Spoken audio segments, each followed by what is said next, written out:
And as we mentioned, President Biden sat down with CBS Evening News anchor and managing editor Norah O'Donnell at the White House. In his first television interview since taking office, they discussed his stimulus plan, including how much negotiating he's willing to do. You've said you're not compromising on the $1,400 checks. You made that promise. You're sticking to it. So the big question is who gets the check? Exactly right. Is it someone who makes up to $50,000 or is it someone who makes up to $75,000? I'm prepared to negotiate that, but here's the deal. Middle-class folks need help. But you don't need to get any help to someone making $300,000 or $250,000. So it's somewhere between an individual making up to $75,000 and phasing out, and a couple making up to $150,000 and phasing out. But again, I'm wide open on what that is. You also want to raise the minimum wage to $15. Is that something you would be willing to negotiate on in order to get Republican support? Well, apparently that's not going to occur because of the rules of the United States Senate. So you're saying the minimum wage won't be in this? My guess is it will not be in it. But I do think that we should have a minimum wage stand by itself, $15 an hour, and work your way up to the 15. It doesn't have to be boom. And all the economics show if you do that, the whole economy rises. I'm prepared, as President of the United States, on a separate negotiation on minimum wage, to work my way up from what it is now, which is pain. Look, no one should work 40 hours a week and live below the poverty wage. And if you're making less than $15 an hour, you're living below the poverty wage. But that may not be in your American Rescue Plan. No, I put it in, but I don't think it's going to survive. Let's turn to the impeachment trial. President Trump's impeachment trial. If you were still a senator, would you vote to convict him? Look, I ran like hell to defeat him because I thought he was unfit to be president. I've watched what everybody else watched, what happened when that crew invaded the United States Congress. But I'm not in the Senate now. I'll let the Senate make that decision. Well, let me ask you then something that you do have oversight of as president. Should former President Trump still receive intelligence briefings? I think not. Why not? Because of his erratic behavior unrelated to the insurrection. I mean, you've called him an existential threat. You've called him dangerous. You've called him reckless. Yeah, I have, and I believe it. What's your worst fear if he continues to get these intelligence briefings? I'd rather not speculate out loud. I just think that there is no need for him to have that intelligence briefing. What value is giving him an intelligence briefing? What impact does he have at all, other than the fact he might slip and say something? And joining me now is CBS Evening News anchor and managing editor Norah O'Donnell. Norah, great to have you with us now. So let's get right into it. Republicans visited the White House to negotiate their COVID plan. President Biden says that he wants bipartisanship, and we heard him tell you for the first time that some of the areas in which he expects he might be willing to negotiate down. How optimistic was the president when talking to you about the next steps? Well, I think the president is extremely optimistic that they can move forward with his nearly $2 trillion American Rescue Plan and have it done by mid-March, which is when many of these unemployment checks expire for many Americans. I think what you heard the president say today was that what Republicans want is too small, and that he says it has to be a big plan in order to deal with the big challenges that Americans face. In fact, I think the word that he uses, that bypassing essentially Republicans, was an easy choice. And so they're going to move this forward. Most of it's going to be in there. What the president told us in the interview was that he's willing to negotiate on two things. The first is who gets those additional stimulus checks. He said you can't negotiate on the $1,400. That was a promise he made in the campaign. He's sticking to it. But the question is, do you limit it? Do you target it to the most needy Americans? And I think that's ultimately where there's going to be some compromise with moderate Democrats and moderate Republicans. The other area, and I think which is the big news tonight out of our interview, is the president telling us that that $15 minimum wage proposal that the president had added as part of his American Rescue Plan, he said to us, quote, "I don't think it's going to survive." He still wants it to happen. It would have to be in a separate type of bill, but it's likely not going to be in the American Rescue Plan. And that's big news. That's a huge headline, Norah. It was also very interesting, your question on those intelligence briefings for former President Trump. Did you get the sense that President Biden had thought about limiting access to that information before you asked him? And you also mentioned that it's something that the current president controls. Is it as simple as Mr. Biden saying, don't?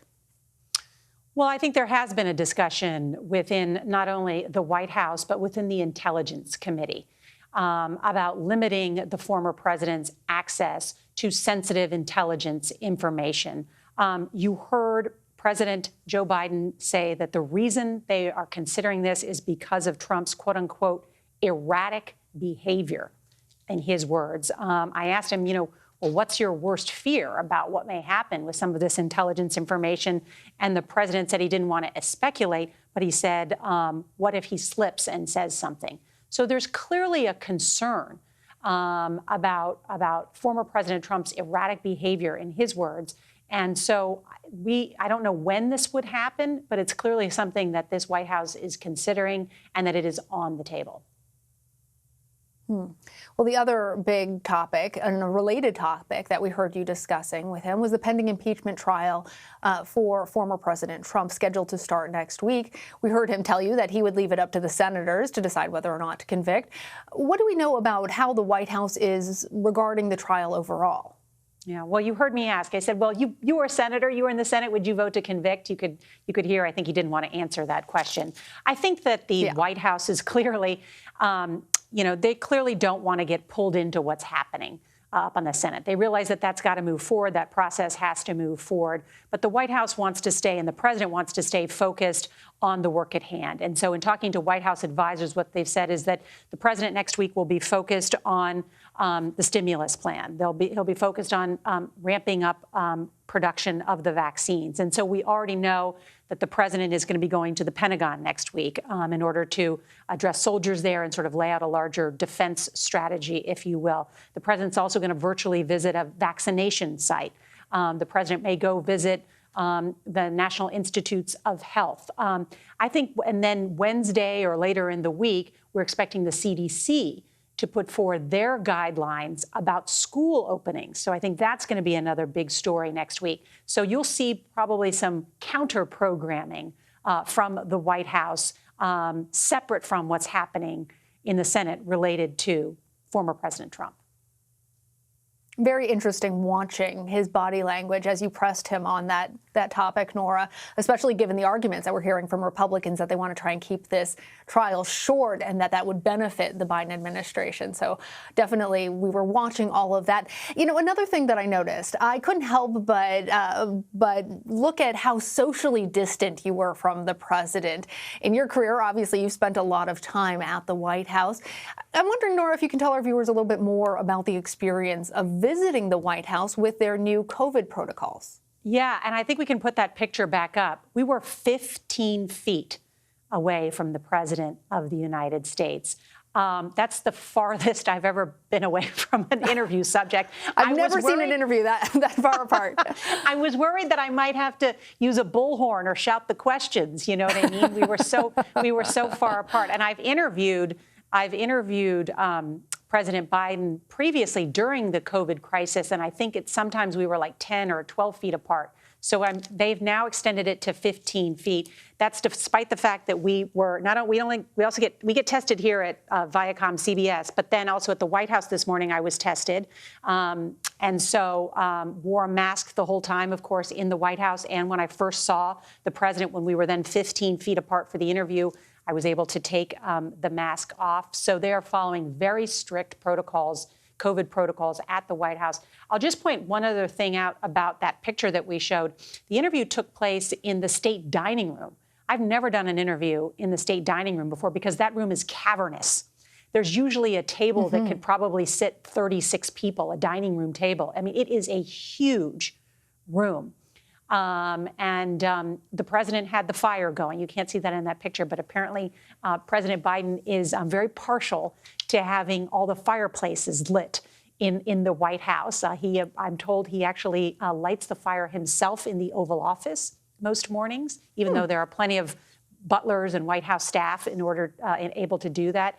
And we learned today that President Biden is going to channel FDR and is going to start having these fireside chats with, Americans from all walks of life to hear from them about the challenges they're facing and what they need. And that's a new digital strategy that's going to come from this White House, these fireside chats from President Biden. So that was interesting. Such an interesting peek behind the curtain. I'm curious to see all the rest of your interview. We'll certainly be tuning in for that. Yeah, and I'll just let you know that there's a lot more to come. There's a lot of hard-hitting questions to come, not only about the pandemic, foreign policy, football. We tried to get as much in as we could in the very limited 20 minutes that they give us. And already some very big headlines, especially that minimum wage point. Norah, thank you. Thank you. You can watch Norah's wide-ranging interview with President Biden before Super Bowl kickoff in the 4 p.m. Eastern hour. It is the president's first network TV interview since taking office, and it's only here on CBS.